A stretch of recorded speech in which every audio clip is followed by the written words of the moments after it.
Assalamualaikum warahmatullahi wabarakatuh. Halo teman-teman semua. Selamat datang di channel Bunda Salsa Official, tempat di mana cerita bukan sekedar rangkaian kata, tapi jendela ke hati dan kehidupan. Aku doakan semoga kamu yang lagi nonton ini diberi kesehatan, kelapangan hati, dan kebahagiaan yang enggak putus-putus. Kalau kamu lagi capek, semoga lewat cerita ini kamu bisa merasa lebih ringan. Kalau kamu lagi sendiri, semoga kamu merasa ditemani di sini. Jangan lupa, ambil posisi paling nyaman, duduk santai, siapkan teh hangat atau cemilan kesukaanmu. Karena hari ini aku punya cerita yang bukan cuma seru, tapi juga bisa bikin kamu berpikir, merasa, dan mungkin tersenyum kecil di tengah hari yang sibuk. Selamat menonton, dan selamat hanyut dalam cerita. Jangan lupa tulis komentar setelah nonton ya. Aku selalu baca dan senang banget bisa ngobrol sama kalian. Ia hanya wanita asing yang mencari tenang di negeri orang. Setiap minggu senyum kurir itu menjadi satu-satunya alasan menunggu. Namun segalanya berubah saat api melahap rumah dan nyaris merenggut nyawa. Siapa sebenarnya pria yang diam-diam menyelamatkannya? Dari kehancuran itu, udara Jakarta siang itu panas menyengat. Jalanan sempit di gang belakang tempat Alena tinggal dipenuhi suara klakson, teriakan pedagang, dan deru motor yang seolah tak pernah berhenti. Namun di balik gerbang besi yang mulai berkarat, di balik tembok-tembok kusam rumah kos 2 lantai itu, dunia seolah diam, hening. Beku. Alena duduk di bangku kayu panjang, di teras samping yang hanya cukup untuk 2 orang berdiri berdampingan. Di tangannya ada cangkir teh hitam hangat. Matanya menerawang jauh ke ujung gang, menunggu. Hari itu hari Kamis. Dan setiap Kamis, pada pukul 2 siang, selalu ada satu hal yang membuat Alena bertahan. Suara sepeda motor tua berderak yang berhenti di depan pagar rumah kosnya, lalu terdengar sapaan dengan logat khas Betawi. "Permisi Mbak Alena." "Paket." Alena tak tahu sejak kapan ia mulai menantikan hari Kamis. Awalnya hanya rutinitas, lalu menjadi penghibur. Kini menjadi semacam alasan untuk tetap bertahan. Meski hanya 10 menit, interaksi itu terasa seperti jendela kecil menuju dunia yang lebih hangat. Dan benar saja, suara mesin motor itu kini terdengar di kejauhan. Alena menegakkan duduknya, menurunkan cangkir teh ke meja kecil di sampingnya, lalu berdiri dengan langkah tenang. Hatinya berdetak sedikit lebih cepat. Sukron, kurir langganannya, muncul di balik pintu pagar yang terbuka setengah. Wajahnya, seperti biasa, penuh senyum. Keringat menetes dari pelipisnya, tetapi sorot matanya jernih dan sopan. Ia mengangguk hormat sebelum masuk halaman. "Paket dari luar negeri, Mbak." "Dari Rusia ya?" tanyanya sambil merogoh tas besar di punggung. Alena mengangguk. "Iya, dari adik saya. Terima kasih ya Mas Sukron. Sudah repot-repot datang jauh-jauh." Sukron tertawa ringan. "Nggak repot, Mbak. Kalau nganter ke sini mah saya senang." Alena tersenyum, mencoba menahan pipinya agar tak memerah. Ia tahu Sukron hanya bersikap ramah seperti biasa, bukan menggoda. Tapi ada sesuatu dalam suaranya yang membuat dada Alena terasa hangat. Paket kecil itu berpindah tangan. Alena membawanya masuk sebentar, lalu kembali dengan sebotol air mineral. "Dingin. Ini buat Mas. Pasti capek, ya?" Sukron menerimanya dengan senyum lebar. "Wah, makasih banget Mbak. Nggak usah repot-repot, tapi saya senang sekali." Beberapa menit berlalu dengan obrolan ringan. Tentang cuaca, tentang macet, tentang makanan khas Rusia yang Alena sebutkan dengan nada pelan, lalu dijelaskan dengan susah payah karena bahasa Indonesianya belum lancar benar. Tapi semua itu justru membuat Sukron makin sabar dan ramah. Sampai akhirnya, Sukron berpamitan, melambaikan tangan sebelum meluncur pergi. Dan seperti biasa, setelah motor itu menghilang di tikungan, dunia kembali sunyi. Alena duduk kembali di bangku kayu. Tehnya sudah dingin, tapi hatinya tetap hangat. Hari-hari Alena terbilang sederhana. Setiap pagi ia membersihkan rumah kos, mengecek kamar-kamar, memastikan lampu menyala, air mengalir, dan para penghuni tak kekurangan sesuatu. Rumah kos miliknya tidak besar, hanya ada 8 kamar, 4 di atas, 4 di bawah. Kebanyakan dihuni oleh mahasiswa dan pegawai muda dari luar kota. Meski begitu, tidak ada yang tahu siapa sebenarnya Alena. Mereka hanya tahu ia bule pemilik kos yang ramah, pendiam, dan selalu membalas senyum. Tidak banyak yang tahu bahwa ia dulunya bekerja di perusahaan keuangan di Moskow. Tidak ada yang tahu ia pindah ke Indonesia 5 tahun lalu, setelah ayahnya meninggal di sini dalam liburan terakhirnya. Indonesia, bagi Alena, adalah negeri yang tak asing lagi sejak masa kecil. Ayahnya suka menceritakan tentang gunung, laut, dan keramahan orang-orangnya. Setelah kepergian sang ayah, Alena merasa tidak lagi punya tempat pulang di Rusia. Ibunya sudah lama meninggal, dan adiknya sibuk dengan keluarga barunya. Indonesia terasa seperti separuh kenangan dan separuh pelarian, katanya suatu hari kepada salah satu penghuni kos yang curhat tentang kelelahan kerja. Tapi tidak ada yang benar-benar tahu seberapa sepi hidup Alena. Di malam hari, saat seluruh lampu kamar, kos mati dan hanya suara jangkrik yang menemani, ia duduk di ruang tengah sambil membaca buku atau melihat foto ayahnya di dinding. Ia merindukan suara laki-laki tua itu, tawa hangatnya, dan cerita-cerita tentang petualangan yang selalu berakhir dengan, "Kamu harus datang ke Indonesia suatu hari nanti, Lena." Kini ia di sini, tapi sendiri. 1 minggu berlalu. Hari Kamis kembali datang. Tapi berbeda. Alena sudah duduk di bangku kayunya sejak pukul 1 siang. Tapi hingga matahari turun, Sukron tak muncul. Tidak ada suara motor. Tidak ada sapaan ramah. Tidak ada paket Alena mencoba menenangkan diri. Mungkin Sukron sakit. Mungkin sedang ada tugas lain. Tapi ketidakhadiran itu membuat jantungnya tak tenang. Ia masuk ke kamarnya dan menyalakan lampu. Tapi cahaya kuning hangat itu tak mampu menepis rasa hampa yang perlahan merayap. Ia sadar sesuatu. Pria itu, yang hanya datang seminggu sekali, telah menjadi bagian penting dalam harinya. Dan untuk pertama kalinya sejak lama, malam itu Alena menatap langit-langit kamarnya tanpa bisa memejamkan mata. Kenapa bisa aku merasa kehilangan? Hanya karena kurir tidak datang? Bisiknya dalam bahasa Rusia. Tapi jauh di lubuk hatinya, ia tahu jawabannya. Seseorang, diam-diam, telah mengetuk pintu hatinya yang selama ini ia biarkan terkunci. Bukan dengan janji manis atau puisi indah, tapi hanya dengan senyum hangat dan paket kecil setiap Kamis sore. Pagi itu langit Jakarta berawan. Sinar matahari hanya mampu menembus tipis-tipis melalui celah dedaunan mangga di halaman depan rumah kos.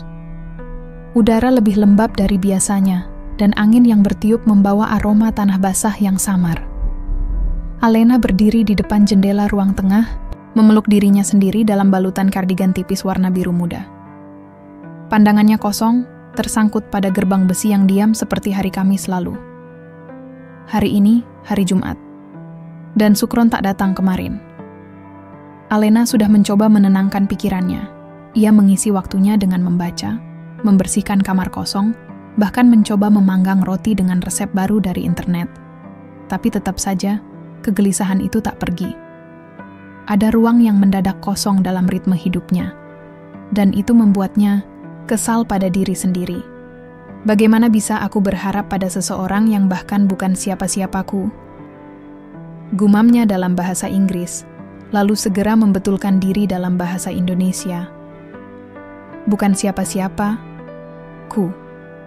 Ia tahu kalimat itu tidak sempurna, tapi itu yang membuatnya makin kesal.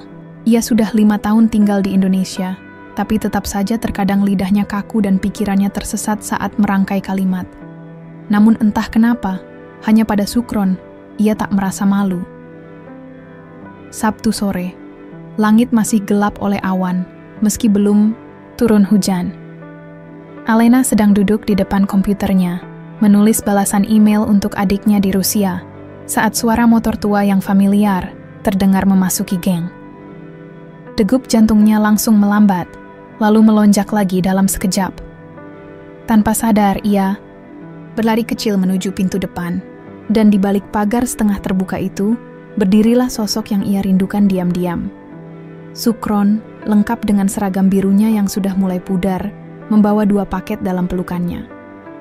"Permisi Mbak Alena," Sapanya, suaranya terdengar sedikit lebih serak. Alena membuka pintu pagar dan berdiri dengan tangan menggenggam jemarinya sendiri di belakang punggung. "Mas Sukron, kemarin nggak datang," ucapnya, mencoba terdengar biasa saja. Sukron tertawa kecil. "Iya, maaf banget mbak. Saya demam 2 hari, nggak bisa keluar. Baru tadi pagi mulai kerja lagi." Alena menahan napas. "Sakit?" "Iya, sedikit flu, tapi sekarang sudah mendingan." Ia menyerahkan paket pertama, lalu yang kedua. Dua-duanya dari luar. Yang ini kayaknya dari Rusia lagi, yang satu dari Australia. Alena mengangguk pelan, tapi matanya tak bisa menyembunyikan rasa lega. "Saya khawatir," katanya pelan, nyaris berbisik. Sukron menoleh dengan mata sedikit membesar. "Wah, maaf ya mbak. Harusnya saya kabarin, tapi saya kira cuma demam biasa. 2 hari juga sembuh." Alena mengangguk. Henning menyelinap di antara mereka. Hanya suara daun kering bergesekan di halaman yang menemani. Lalu, tiba-tiba Sukron mengangkat kantong plastik dari saku motornya. "Oh iya, saya bawain ini. Buat mbak," katanya sambil menyerahkan sekantong kecil buah manggis segar. "Ibu saya suka bilang, kalau baru sembuh flu, enaknya makan yang manis alami. Manggis bagus," katanya.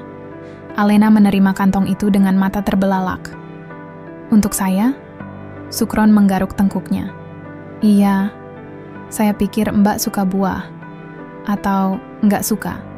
Alena buru-buru menggeleng. "Suka, sangat suka." "Alhamdulillah," ucap Sukron lega. "Saya pikir enak juga kasih sesuatu buat mbak. Soalnya mbak selalu baik sama saya." Kata-kata itu menghujam lembut ke dalam dada Alena. Ia menggigit bibir bawahnya, mencoba menahan senyum yang terlalu ingin keluar. Ia menatap Sukron lebih lama, memperhatikan wajahnya yang sedikit lebih pucat dari biasanya, namun tetap dengan tatapan ramah yang jujur, tidak dibuat-buat, tidak berlebihan, hanya tulus. "Makasih Mas Sukron," ujarnya pelan. "Saya simpan ya." Sukron mengangguk. "Iya mbak, saya pamit dulu ya. Masih harus antar paket lagi ke daerah belakang pasar."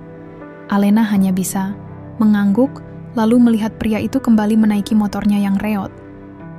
Suara mesin tua itu kembali bergema, lalu menghilang di ujung gang. Tapi kali ini, senyum Alena bertahan lebih lama.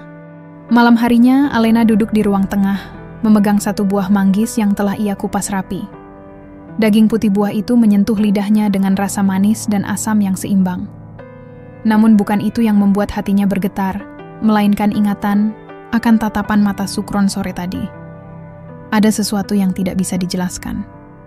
Bukan hanya sekadar simpati atau keramahan antar manusia, tapi sesuatu yang jauh lebih lembut dan lebih dalam. Ia kemudian menulis di jurnal kecilnya, dalam bahasa Rusia, "Hari ini, kurirku datang membawa 2 paket dan sekantong manggis. Tapi yang paling penting, dia membawa kembali senyumku yang sempat hilang. Hari-hari berikutnya terasa berbeda." Sukron mulai datang bukan hanya untuk mengantar paket. Kadang, ia mampir sebentar, hanya untuk mengucapkan selamat pagi, atau sekadar menanyakan kabar. Kadang ia membawa roti dari warung dekat rumahnya. Kadang hanya duduk sebentar di teras, sambil bercerita tentang pengalamannya di jalan. Alena tak lagi menghitung hari menuju Kamis. Kini setiap hari adalah kemungkinan untuk bertemu, untuk tersenyum, untuk merasa hidup. Dan perlahan, dinding yang selama ini membungkus hatinya mulai retak. Bukan karena tekanan besar, tapi karena getar lembut yang datang sedikit demi sedikit, dari senyum yang sederhana, kata-kata yang hangat, dan perhatian kecil yang tak pernah ia minta, tapi sangat ia rindukan. Ia tidak tahu pasti kapan rasa itu tumbuh, tapi ia tahu pasti rasa itu ada, dan semakin hari, rasa itu makin sulit disembunyikan. Langit sore itu kelabu. Awan tebal menggantung rendah di atas deretan rumah padat di kawasan itu, menandakan bahwa hujan besar akan turun kapan saja. Angin mulai bertiup lebih kencang, menyapu dedaunan kering dari halaman rumah kos milik Alena Ia berdiri di dapur, memotong-motong apel untuk pengunjung kos yang biasanya pulang sore. Tangannya bergerak pelan, tapi pikirannya melayang. Ke suara motor tua yang akhir-akhir ini makin sering datang. Ke wajah lelaki bersahaja yang tak ia duga mampu membuat jantungnya berdebar, hanya dengan satu senyum tulus. "Mas Sukron?" Gumamnya lirih, lalu tertawa kecil sendiri. Nama itu sudah terlalu akrab di lidah dan hati. Meski ia tak pernah benar-benar memanggilnya dengan nada manja, seperti dalam film-film romantis. Tak lama, langit pecah, hujan turun deras, menghantam atap seng dan genteng rumah dengan suara gemuruh. Aroma tanah basah menguar kemana-mana, memenuhi udara dengan kenangan yang tidak bisa dijelaskan. Alena menatap keluar jendela.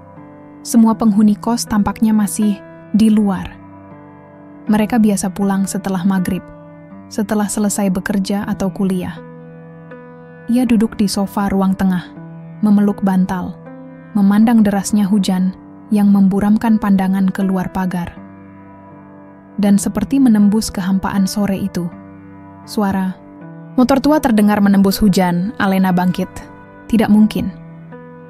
Siapa yang datang di tengah hujan seperti ini? Ia berjalan cepat menuju pintu depan dan mengintip.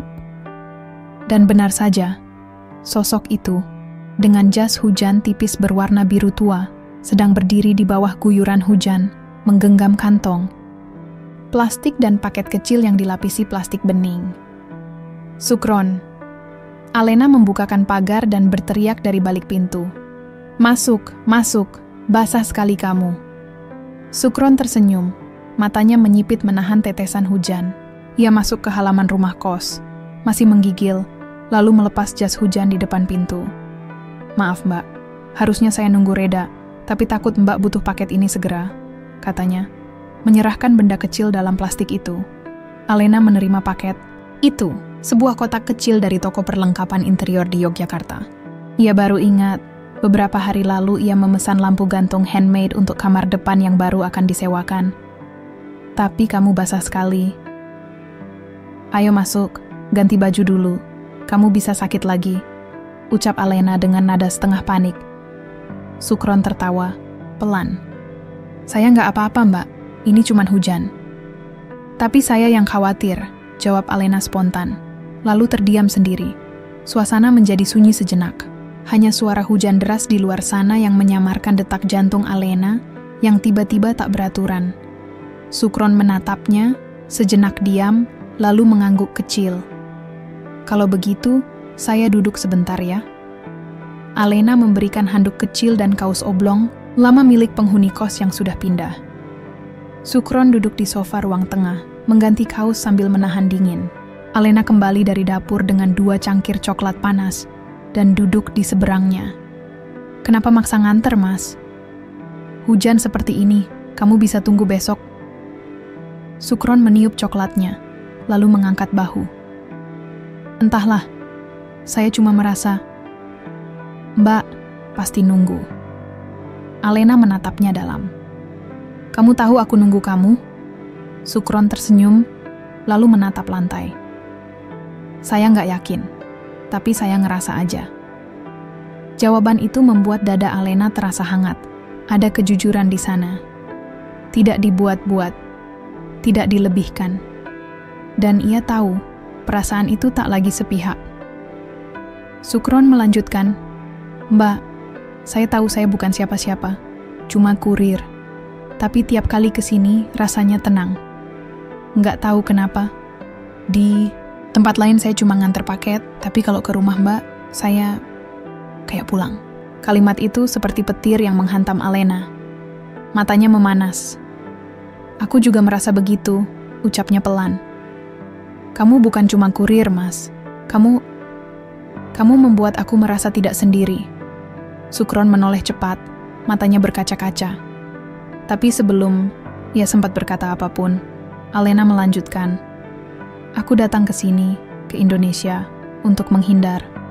Tapi sejak kamu datang, rasanya aku mulai menemukan alasan untuk bertahan." Sukron tak bisa menahan air matanya. Ia menyeka cepat, lalu menatap Alena. "Mbak, saya mau jujur. Saya bukan sekadar tukang antar paket. Saya dulu kuliah teknik arsitektur. Hampir lulus, tapi ibu saya sakit. Saya harus kerja. Jadi saya berhenti. Alena menahan napas. Saya sempat malu. Semua orang pikir saya gagal. Tapi di sini sama Mbak, saya nggak ngerasa rendah. Mbak nggak pernah lihat saya seperti yang lain lihat. Henning. Alena menyentuh tangan Sukron di atas meja. Jemarinya dingin karena hujan, tapi sentuhannya membuat jantung Sukron berdetak lebih cepat.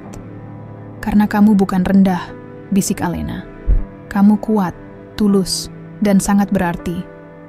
Hujan terus turun di luar, tapi di dalam ruangan itu, dua hati perlahan mendekat. Tak perlu kata cinta diucapkan. Belum sekarang.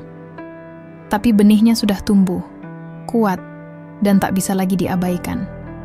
Malam itu, Alena tahu satu hal pasti. Sukron bukan sekadar tamu mingguan yang datang membawa paket. Ia adalah satu-satunya pintu yang perlahan membuka dunia baru, yang selama ini ia tutup rapat. Dan Sukron tahu, rumah itu bukan sekadar alamat pengantaran, itu adalah rumah dari rasa yang selama ini ia cari. Matahari belum sempurna, muncul dari peraduannya ketika suara burung-burung kecil mulai mengisi udara pagi. Rumah kos Alena tampak lebih hidup dari biasanya. Aroma kopi dan roti panggang menyelinap keluar dari dapur kecil yang hangat. Di sudut ruang tengah, Sukron duduk di sofa sambil membenahi beberapa lembar kertas kusut yang sudah mulai menguning. Gambar-gambar sketsa bangunan yang ia simpan bertahun-tahun, tersembunyi di bawah tumpukan kenangan. Alena duduk di lantai, bersandar pada kaki sofa, tangannya meraih satu sketsa yang menarik perhatiannya. Sebuah rumah panggung kecil, dengan taman sederhana dan teras kayu yang menghadap sawah. Ini indah, ucapnya lirih. Kamu yang menggambar. Sukron mengangguk pelan. Dulu, ini salah. Satu tugas kuliah semester akhir.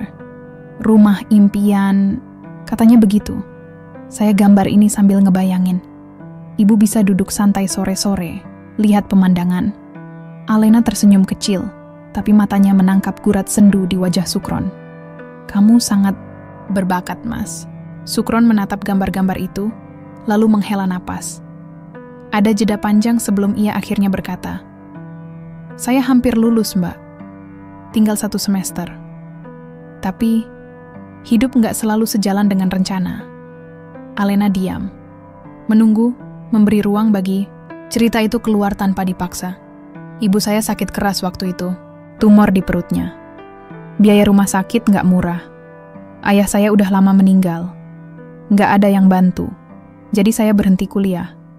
Saya ambil kerja apa aja, antar barang, jadi tukang ojek, kerja di gudang. Pokoknya asal bisa bawa uang buat berobat. Ia menunduk, menatap kedua tangannya yang saling menggenggam. Tapi tetap aja, ibu nggak bisa diselamatkan. Dia meninggal sebelum saya sempat kasih tahu kalau saya sempat gambar rumah impian itu buat dia. Alena menahan napas. Rasa sesak menyusup ke dadanya. Ia bisa melihat luka yang belum sembuh itu di mata Sukron. Luka yang mungkin tak pernah benar-benar hilang. Saya simpan semua gambar ini karena saya takut lupa, lanjut Sukron. Saya takut kalau saya buang, saya juga buang bagian terbaik dari diri saya. Alena menggeser duduknya, mendekat. Ia menyentuh tangan Sukron dengan lembut. Kamu nggak kehilangan bagian itu. Dia masih ada di sini, katanya sambil menyentuh dada Sukron di atas jantung yang berdetak lirih. Dan saya yakin ibu kamu tahu bahwa kamu anak yang sangat berharga. Sukron menutup mata. Satu tetes air mata jatuh tanpa bisa ia tahan. Tapi tak ada lagi rasa malu. Hanya kelegaan, seperti pintu lama yang akhirnya terbuka setelah bertahun-tahun terkunci dari dalam. Terima kasih, Mbak. Alena, potongnya lembut. Panggil aku Alena saja. Sekarang, kamu bukan hanya kurir di depan pintu rumahku. Kamu sudah masuk ke dalam hidupku. Sukron menatapnya lama. Matanya yang sembab tampak lebih teduh, lebih terbuka. Mbak, Alena, boleh saya tanya sesuatu? Tentu. Kamu kenapa bisa tinggal di sini? Maksudnya, di Indonesia. Sendiri, jauh dari keluarga. Alena terdiam sejenak, lalu tertawa, pelan. Itu cerita yang panjang, tapi mungkin sudah saatnya aku bercerita juga. Ia menghela napas, lalu mulai berkisah. Aku lahir di Rusia, di kota kecil, dekat perbatasan Finlandia. Ayahku seorang guru sejarah. Dia sangat suka bepergian. Waktu aku masih kuliah, kami sekeluarga pergi liburan ke Indonesia. Bali, Jogja, lalu ke Bromo. Ayah sangat menyukai negara ini. Katanya, Indonesia punya jiwa yang hangat. Sukron mendengarkan dengan serius. Beberapa tahun setelahnya, ayah meninggal karena serangan jantung mendadak. Itu sangat mengguncangku. Ibuku juga terpukul. Aku butuh pergi jauh. Bukan karena aku benci rumah, tapi karena aku tak bisa melihat tempat-tempat yang mengingatkanku pada ayah. Ia tersenyum pahit. Aku akhirnya pindah ke Indonesia. Niat, awalnya hanya setahun, tapi waktu berjalan, dan aku justru merasa damai di sini. Aku beli rumah kecil ini dari hasil kerja dan warisan sedikit dari ayah. Lalu aku ubah jadi rumah kos. Karena kamu ingin rumah ini tetap hidup? Tanya Sukron pelan. Alena mengangguk. Iya, rumah ini seperti tempat menampung banyak kisah, bukan hanya milikku. Tapi tetap saja, aku sering kesepian. Sukron menggenggam tangan Alena dengan lembut. Kamu nggak sendiri lagi. Ucapan itu seperti mantra. Di tengah pagi yang mulai terang, keduanya duduk dalam diam. Tak perlu banyak kata. Luka demi luka saling terbuka, tapi bukan untuk menyakitkan, melainkan untuk sembuh bersama. Dan pagi itu, mereka bukan lagi dua orang asing yang saling sapa di balik pagar. Mereka adalah dua hati yang menemukan cermin di mata satu sama lain. Hari-hari. Setelah percakapan itu berubah menjadi musim semi bagi Alena dan Sukron. Matahari seolah bersinar lebih hangat, meski hujan masih kerap turun di bulan itu. Mereka mulai terbiasa berbagi waktu, tak hanya ketika paket tiba, tapi juga saat Alena belanja ke pasar, atau saat Sukron singgah untuk memperbaiki saluran air yang bocor. Ada keakraban baru yang tumbuh di antara mereka. Bukan sekadar tatapan yang saling bertaut, tapi juga percakapan yang semakin dalam. Tentang masa kecil, tentang impian, bahkan tentang ketakutan paling sunyi, yang sebelumnya tak pernah mereka ungkapkan pada siapapun. Sukron mulai sering membawa alat gambar lamanya. Ia duduk di teras rumah kos saat sore hari, melukis ulang sketsa bangunan kecil yang dulu hanya tinggal mimpi. Alena akan membuatkan teh hangat, lalu duduk di sampingnya, memperhatikan setiap goresan pensil yang perlahan menghidupkan harapan. Aku ingin bantu kamu bangun rumah impianmu, Mas, ucap Alena suatu hari. Sukron tersenyum, menatap gadis asing yang kini terasa sangat akrab. Rumah impian saya berubah, Lena. Sekarang, rumah itu tempat di mana kamu juga ada di dalamnya. Alena tersipu, tapi sebelum ia sempat menjawab, suara motor dari kejauhan menarik perhatian mereka. Seorang tukang pos datang membawa sebuah amplop coklat besar dengan segel resmi dari luar negeri. Alena menerimanya dengan dahi mengernyit. Dari Rusia, tangannya gemetar saat membuka amplop itu. Sukron duduk diam, merasakan hawa dingin yang tiba-tiba menyusup dari antara senyum mereka tadi. Surat itu ditulis tangan oleh ibunya. Tulisannya indah, tapi tampak gemetar. Di dalamnya, tertera satu pesan yang meretakkan ketenangan Alena dalam sekejap. Alena, Mama sedang tidak sehat. Dokter bilang mungkin tinggal beberapa bulan.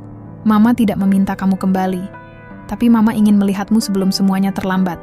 Matanya memburam, nafasnya tercekat.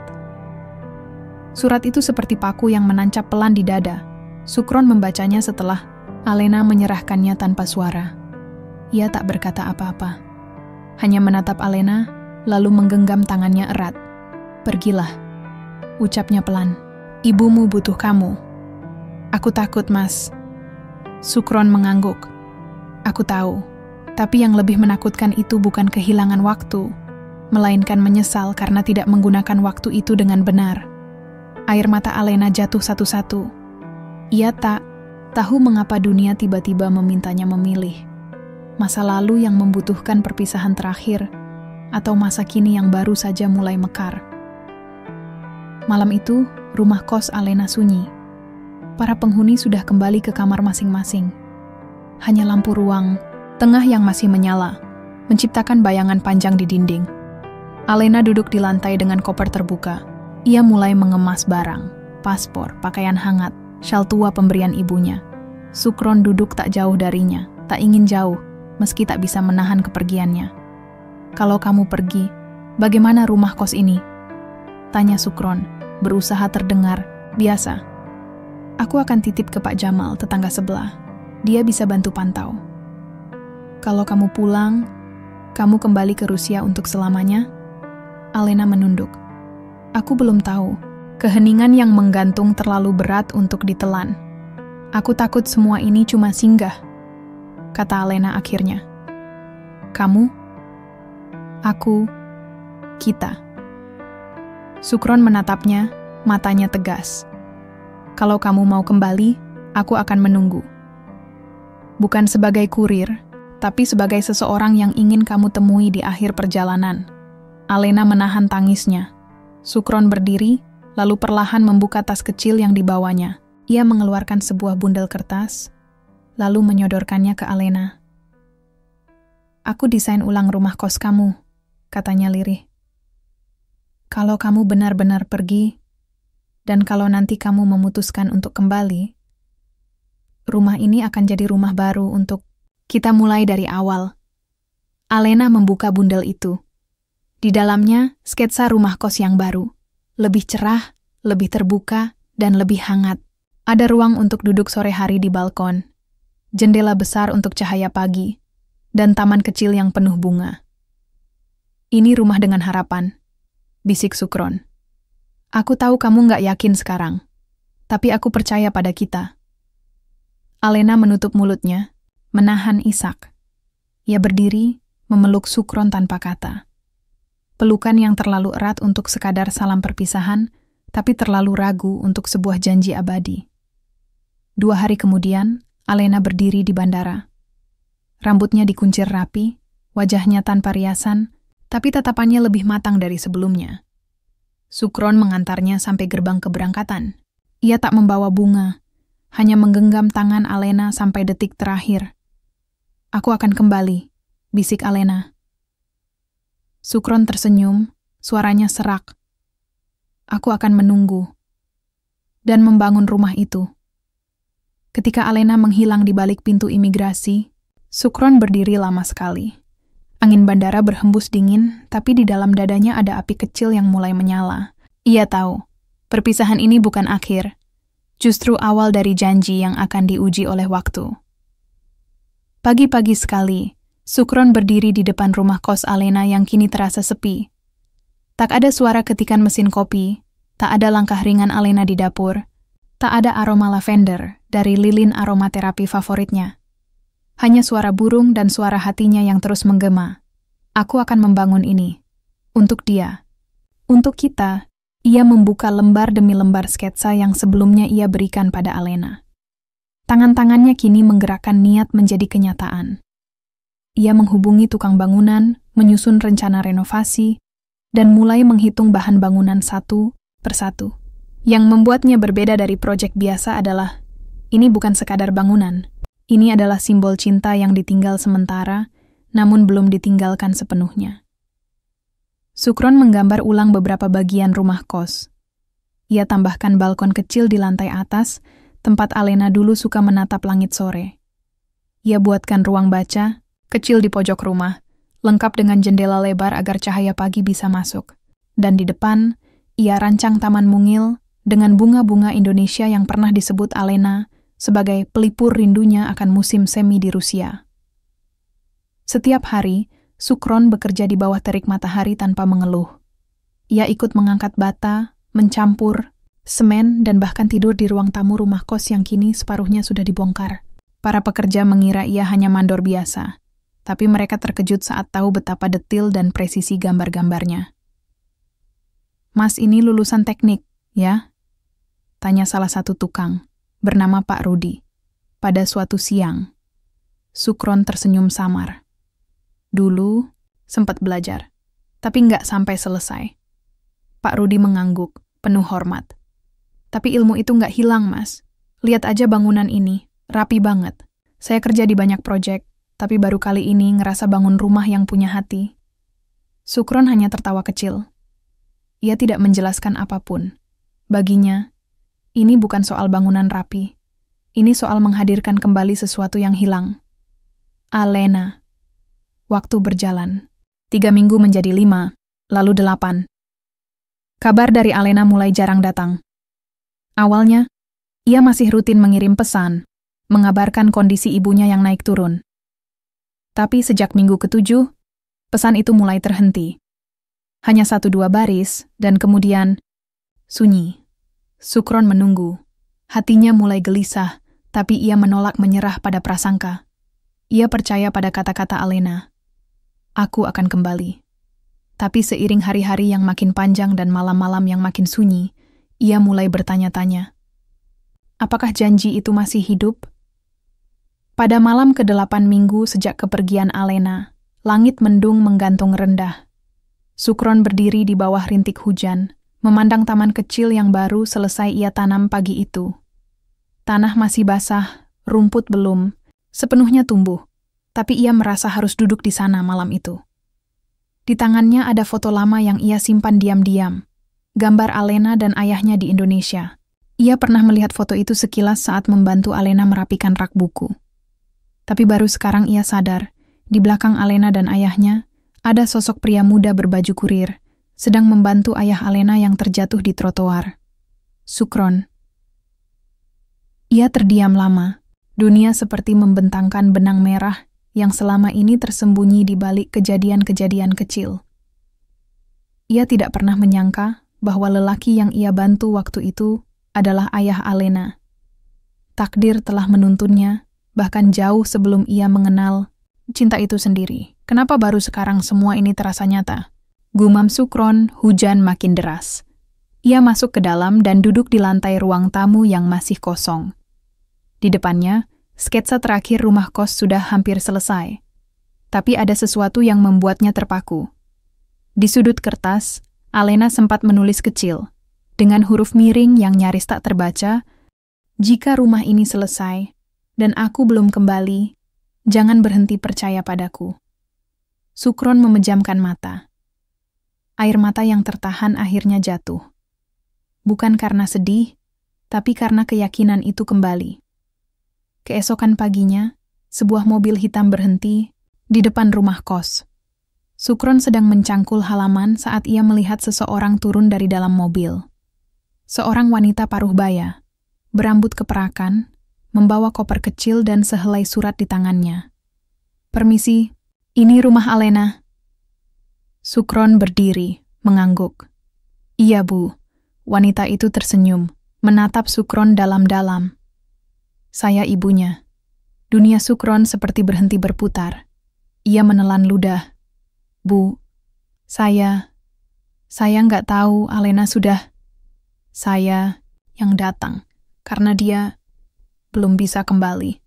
Dek, kondisinya masih lemah, tapi dia ingin saya melihat sendiri tempat ini, tempat yang katanya membuatnya ingin hidup lagi." Sukron menunduk.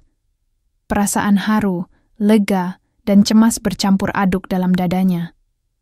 "Dia titip ini untuk kamu," ucap Ibu Alena, menyerahkan surat Sukron, membukanya dengan hati gemetar. "Mas Sukron, jika ibu yang datang lebih dulu dariku, itu berarti aku belum cukup kuat untuk kembali. Tapi aku masih berjuang. Dan aku ingin kamu tahu, cintaku tidak tinggal di Rusia. Ia tetap di sini. Di setiap sudut rumah kos yang kamu bangun. Aku tidak tahu kapan bisa kembali. Tapi jika kamu mau, tunggulah aku. Karena aku sedang berjuang, keras agar bisa kembali ke kamu. Dengan seluruh cinta yang pernah kau bangunkan dari tidur panjangku, Alena." Sukron memeluk surat itu, lalu ia tersenyum pada Ibu Alena. "Bu, kalau ibu tidak keberatan, saya ingin tunjukkan rumah ini. Rumah yang akan jadi tempat Alena pulang. Rumah kos itu kini hampir selesai. Warna catnya hangat, bentuknya modern tapi bersahaja. Bukan hanya rumah kos, tapi rumah yang dipenuhi harapan. Sukron berdiri di tengah taman kecil sore itu, memandangi langit yang mulai cerah. Ia tahu, tak semua cinta bisa langsung hadir dalam genggaman, tapi cinta yang besar. Tahu bagaimana cara menunggu, dan ia telah memilih untuk tetap berdiri. Menunggu, di balik pintu rumah yang kini tak lagi kosong. Matahari baru saja turun, meninggalkan semburat jingga di langit barat. Rumah kos Alena sudah nyaris selesai direnovasi. Cat baru telah mengering sempurna, taman kecil di halaman depan mulai dipenuhi kuntum bunga yang merekah pelan, dan lampu gantung yang dipilih sendiri oleh Sukron, kini menggantung indah di depan, teras. Sore itu, suasana terasa hangat dan tenang. Sukron duduk di anak tangga teras, menikmati segelas kopi pahit yang baru saja ia seduh. Di tangannya masih tergenggam surat dari Alena, lembaran yang sudah lusuh karena sering dibuka. Hatinya sedikit lebih ringan sejak kedatangan Ibu Alena 3 hari lalu. Wanita itu masih menginap di rumah tetangga, memberi ruang pada Sukron untuk menyelesaikan renovasi dengan tenang, sambil sesekali berbagi cerita tentang masa kecil Alena yang tak pernah ia ketahui. Saat malam mulai turun dan langit menggelap, Sukron hendak masuk ke dalam rumah ketika aroma aneh menyentuh hidungnya. Seperti kayu terbakar. Ia menoleh ke kiri dan ke kanan, mencoba mencari sumbernya. Dan saat matanya melintasi ujung gang kecil di samping rumah kos, ia melihat asap mengepul. Tebal, gelap dan mengembang cepat ke udara. Jantungnya tercekat. Ya Allah, suara teriakan mulai terdengar dari kejauhan. Orang-orang berlarian, dan dari arah barat gang, api menjilat cepat atap-atap rumah warga yang saling berdekatan. Angin malam yang kencang mempercepat penyebaran si jago merah, membuatnya bergerak, liar dan tak terduga. Beberapa warga mulai berusaha memadamkan dengan ember seadanya. Anak-anak menangis, ibu-ibu panik berlari sambil menggendong bayi mereka. Sukron tidak sempat berpikir panjang. Ia meletakkan kopinya, mengambil alat pemadam, api portabel yang masih tersimpan di dapur, dan berlari menuju sumber kebakaran. Rumah kos Alena memang belum tersentuh api, tapi angin meniupkan percikan bara ke arah bangunan itu, dan jika tidak cepat, semuanya akan musnah. Pak Rudi, cepat, bawa air dari sumur belakang, kita harus buat penghalang api. Teriak Sukron, berlari ke arah warga yang panik. Pak Rudi, yang kebetulan masih berada di rumah kos, untuk lembur menyelesaikan perbaikan pagar belakang, langsung mengangguk. Mereka bekerja seperti kesetanan, menyiram halaman, membasahi dinding luar rumah, dan menyelamatkan perabotan penting keluar bangunan. Namun api tidak peduli pada usaha manusia. Dalam waktu singkat, percikan dari atap rumah sebelah terlempar ke kanopi rumah kos. Api menyambar kain kanvas pelindung, dan mulai menjalar ke bagian atap kayu. Mas Sukron, atapnya mulai terbakar. Tanpa pikir panjang, Sukron berlari ke dalam. Ia naik ke loteng kecil tempat peralatan bangunan disimpan. Dari sana ia melihat dengan jelas kobaran api yang menyapu sebagian genteng. Suara dari luar makin riuh. Ada yang berteriak memanggil namanya. Tapi Sukron tetap di dalam. Ia menyiramkan ember-ember air ke arah atap, mencoba menghentikan api. Kepalanya penuh dengan, satu hal, aku harus selamatkan rumah ini. Ini rumah dia, rumah kami. Beberapa menit kemudian, suara sirin mobil pemadam kebakaran terdengar. 2 mobil besar meluncur di tikungan, dan petugas mulai bekerja cepat memadamkan api. Warga dievakuasi, jalur listrik diputus, dan dalam kekacauan itu, seseorang berteriak, "ADA, yang masih di dalam, rumah kos, ada yang di dalam." Seorang petugas berlari masuk, diikuti yang lain. Asap menutupi seluruh lantai atas. Dari kejauhan, samar-samar terdengar suara batuk dan benturan benda keras. 2 menit terasa seperti 2 tahun. Lalu, dari balik asap, Sukron muncul.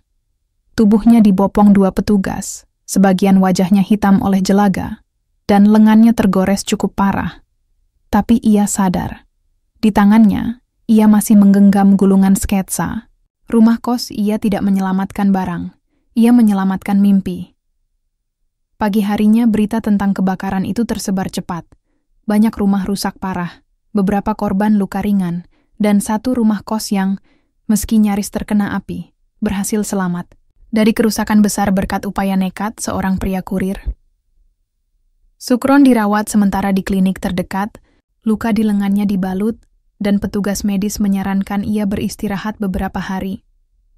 Tapi yang tak bisa mereka sembuhkan adalah luka di dalam hatinya, tentang apa yang hampir saja ia hilangkan.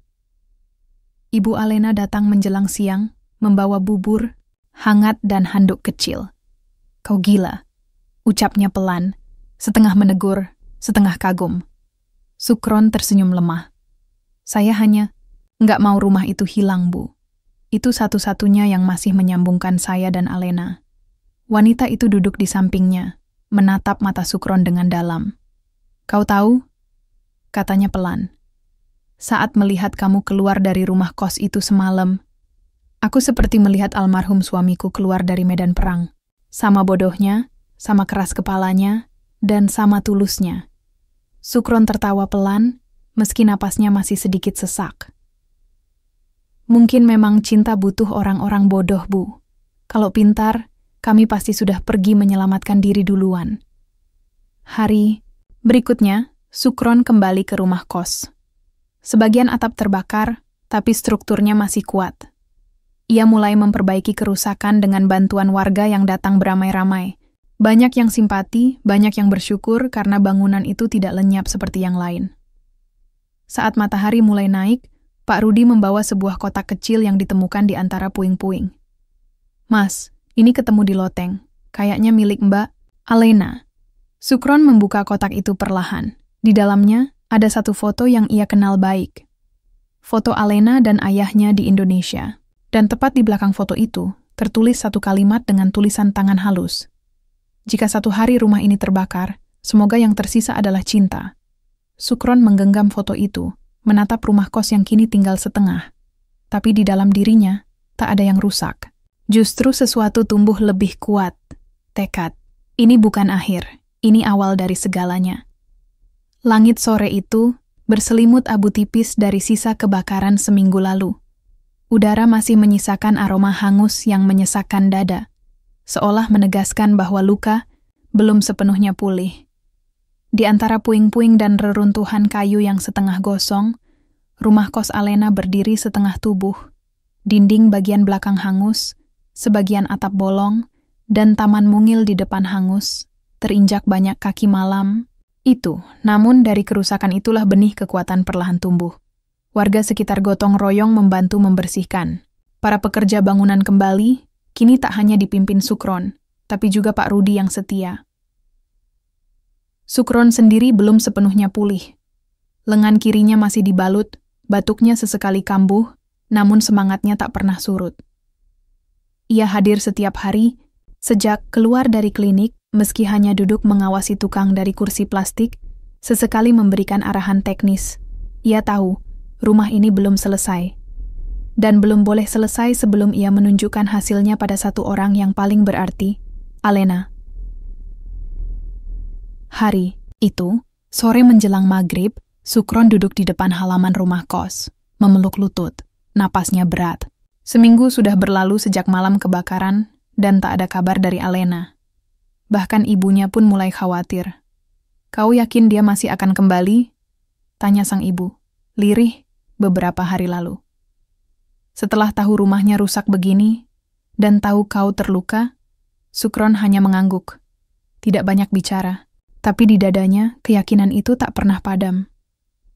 Saat langit mulai menggelap, suara klakson mobil pelan terdengar dari ujung jalan. Sukron menoleh. Sebuah mobil putih berhenti di depan gerbang. Seorang perempuan bertubuh tinggi turun dari kursi, penumpang, mengenakan kaos putih polos, celana panjang kain sederhana, dan topi lebar yang tak cukup menutupi wajahnya yang kini terlihat lebih pucat. Tapi senyumnya tetap sama. Senyum yang hanya dimiliki Alena. Dunia seolah berhenti sesaat. Sukron berdiri perlahan, tubuhnya gemetar. Ia tak percaya matanya. "Alena?" bisiknya, hampir tanpa suara. Alena tersenyum. "Halo, arsitek impianku." Suara itu menghantam dadanya seperti ombak besar. Tanpa sadar, Sukron melangkah maju dan memeluknya erat, tak peduli pada debu di bajunya, tak peduli siapa yang menonton. Alena membalas pelukan itu dengan air mata. Mereka berdiri lama di sana, di bawah langit yang berangsur gelap, dengan dada yang penuh rasa syukur. "Aku pikir kamu tidak akan kembali," bisik Sukron. "Aku hampir tidak kembali," jawab Alena. "Tapi aku ingat janji. Dan suratmu. Dan rumah ini, yang kamu bangun. Dengan cinta." Mereka berdua terdiam. Hanya suara angin malam dan gelegar lembut petir jauh di ufuk barat yang menemani. Beberapa jam setelahnya, Alena duduk di kursi kayu tua di ruang tamu yang setengah hancur. Di sekelilingnya ada kayu bertumpuk, cat kaleng, dan sketsa rumah kos yang sempat hangus sebagian.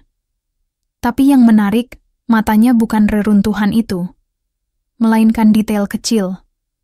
Kursi yang pernah ia pilih bersama Sukron di toko barang bekas, karpet yang ia bawa dari Rusia, dan rak buku kecil yang penuh novel bahasa Indonesia yang masih ia pelajari pelan-pelan. "Aku tahu ini belum selesai," ucap Alena lirih, menatap ruangan yang terbuka karena sebagian dinding roboh. "Tapi ini sudah cukup," lanjutnya sambil menoleh ke arah Sukron. "Karena kamu ada di sini." Sukron duduk di lantai, menyandarkan tubuhnya pada tembok. Ia terlihat lelah tapi bahagia. "Aku ingin rumah ini jadi tempat kamu kembali," katanya. "Bukan bangunan yang sempurna, tapi tempat yang kamu tahu akan selalu menunggumu." Alena mengangguk. "Dan aku kembali, meski aku juga tidak lagi sempurna." Matanya menatap ke bawah.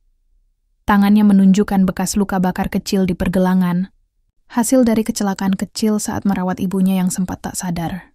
Luka itu mungkin akan tinggal lama. Sukron memegang tangannya lembut. "Luka bukan tanda kekalahan, itu bukti kita bertahan." Alena menatap Sukron dalam-dalam, lalu tersenyum. "Kamu tahu?" ucapnya pelan. "Ayahku pernah bilang, cinta sejati itu bukan tentang mencari orang yang sempurna, tapi tentang menemukan seseorang yang bisa membuatmu tetap utuh, bahkan saat dunia sekitarmu runtuh." Dan malam itu, di tengah rumah yang belum utuh, dua hati yang hampir hancur saling membangun kembali.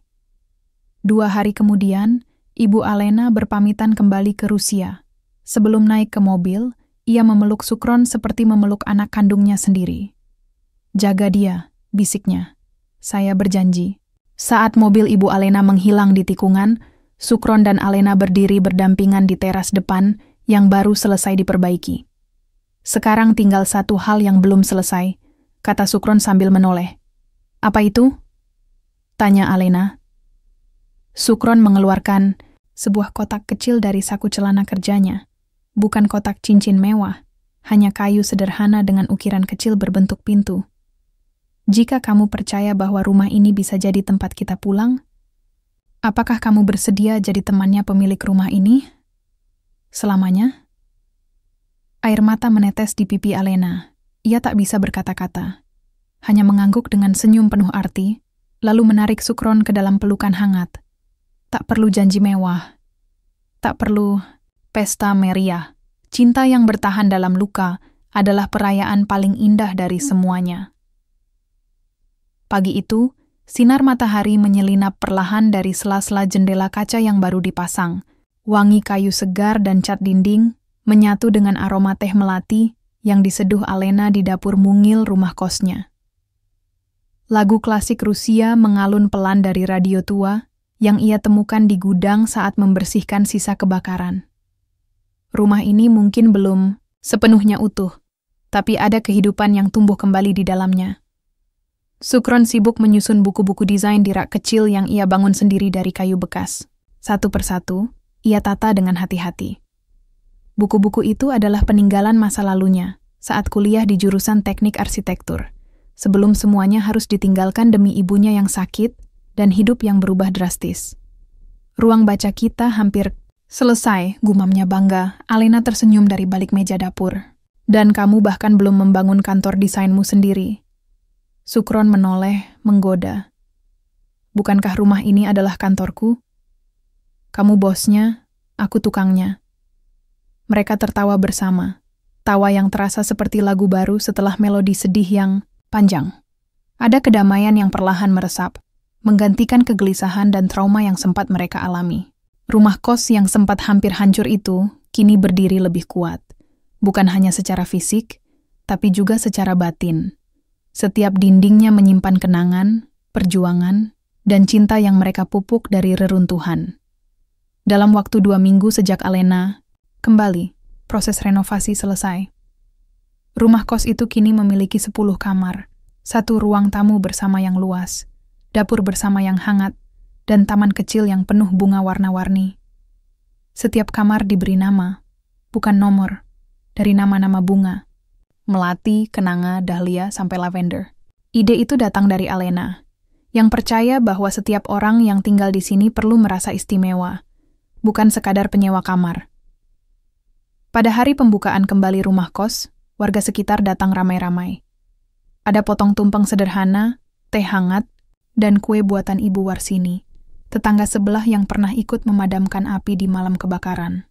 Sukron mengenakan kemeja putih sederhana, sedangkan Alena tampil anggun dengan gaun polos warna biru langit. "Selamat datang di rumah bunga," ucap Alena dengan mikrofon kecil dari panggung darurat yang dibuat dari papan bangunan bekas. Warga, tepuk tangan, anak-anak berlari-larian, dan udara sore itu dipenuhi tawa. Tempat ini, dulunya hanya tempat saya tinggal, tapi sekarang, ini rumah kita semua. Tempat untuk pulang, untuk tumbuh, dan mungkin untuk jatuh cinta juga. Semua orang tertawa pelan, sebagian menatap ke arah Sukron yang tersipu. Pak Rudi menepuk pundaknya sambil berbisik, "Wah, Mas Sukron sekarang bukan kurir lagi, tapi kurir cinta." "Ya."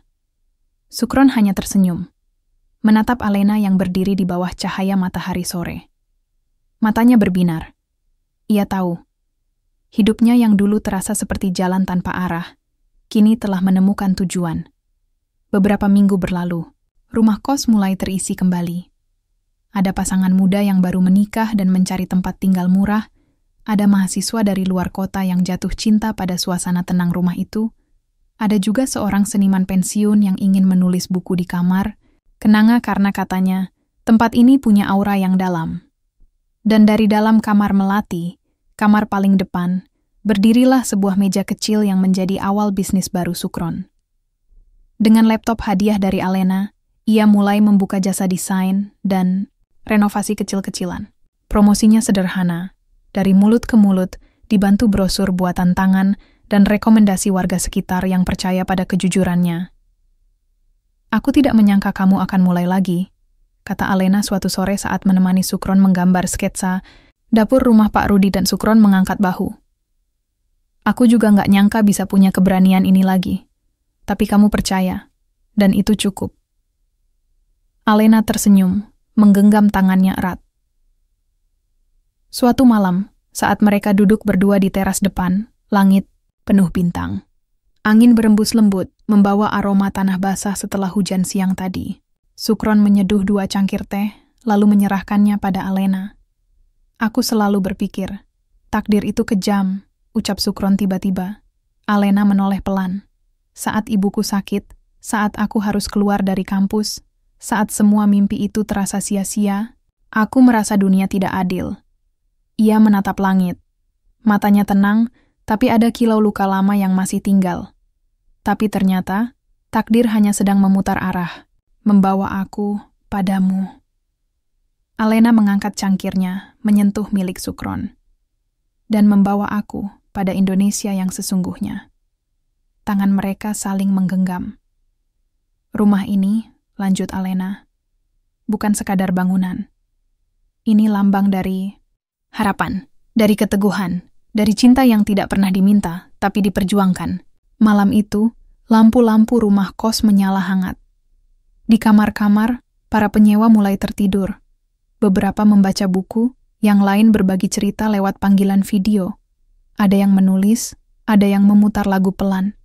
Semua terasa tenang. Dan di tengah, semuanya, Sukron dan Alena berdiri di ambang pintu rumah kos mereka. Di balik pintu yang dulu nyaris lenyap oleh api, kini terbentang dunia baru. Dunia yang mereka bangun bersama, dari abu, dari luka, dari cinta. Matahari pagi menari di sela-sela tirai jendela rumah kos, memantulkan cahaya hangat ke lantai kayu yang baru dipelitur.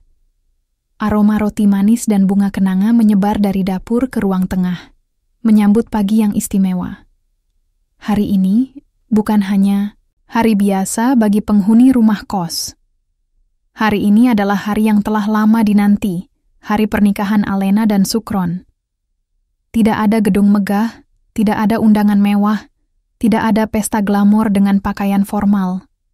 Tapi di halaman kecil rumah kos, yang kini dipenuhi kursi dan rangkaian bunga sederhana, cinta hadir dalam wujud yang paling murni dan hangat.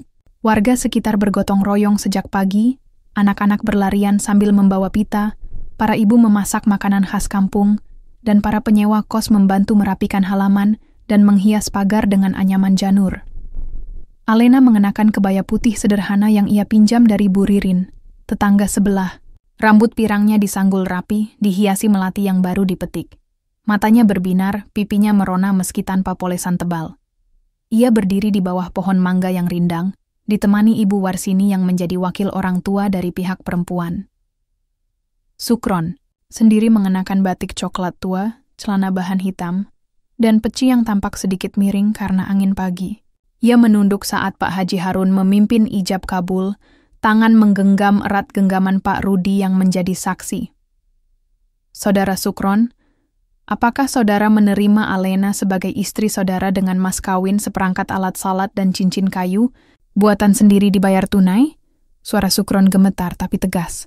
Saya terima nikahnya Alena dengan mas kawin tersebut dibayar tunai.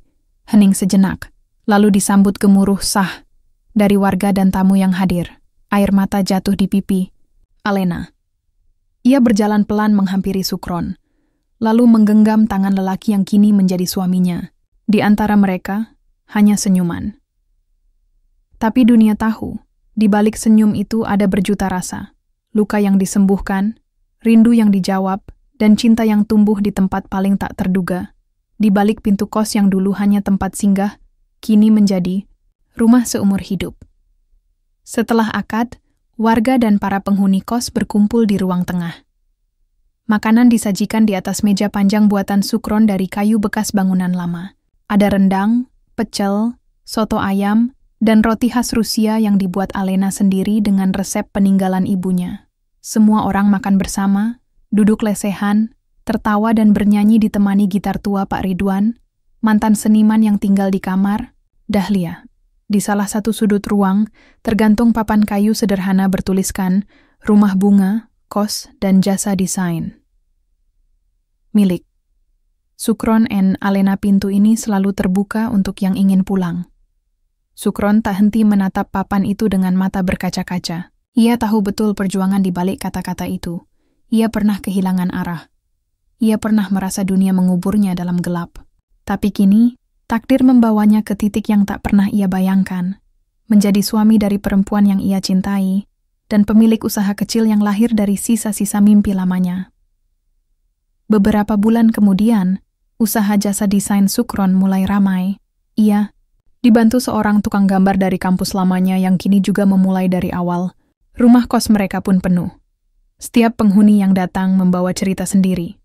Mahasiswa dari Papua, janda pensiunan guru, pasangan muda yang baru hijrah ke kota, hingga seorang novelis yang mencari tempat damai untuk menulis buku. Alena menjadi tuan rumah yang disayangi semua orang. Ia belajar bahasa Indonesia lebih dalam, membuat acara malam puisi, dan menyelipkan bunga di depan pintu kamar setiap akhir pekan. Bagi para penghuni, Alena bukan hanya pemilik kos. Ia adalah penjaga rumah, tempat bertanya, tempat bersandar. Suatu malam, di ruang tengah, saat para penghuni telah tidur, Sukron duduk di samping Alena. Mereka menatap dinding, yang kini dihiasi foto-foto, potret pembangunan rumah kos, acara tumpeng warga, malam hujan pertama setelah renovasi, seumpama, tertentu bajat, hari pernikahan mereka. Kita benar-benar membangun semuanya dari nol, bisik Alena. Dari nol, dari api, dari abu. Tapi juga dari harapan, dari keberanian, dan dari cinta. Sukron menoleh. Cinta yang tak terduga. Di balik pintu kos, Alena tertawa kecil, lalu bersandar di bahu Sukron. Mereka terdiam lama, hanya ditemani suara jangkrik dari halaman dan angin malam yang lembut. Di luar, rumah kos berdiri seperti lentera kecil yang menerangi jalan bagi siapa saja yang kehilangan arah. Sebuah tempat untuk singgah, untuk kembali, untuk membangun hidup yang baru. Dan di balik pintunya yang kini tak pernah dikunci, cinta selalu menyambut dengan hangat, tanpa syarat, tanpa ragu.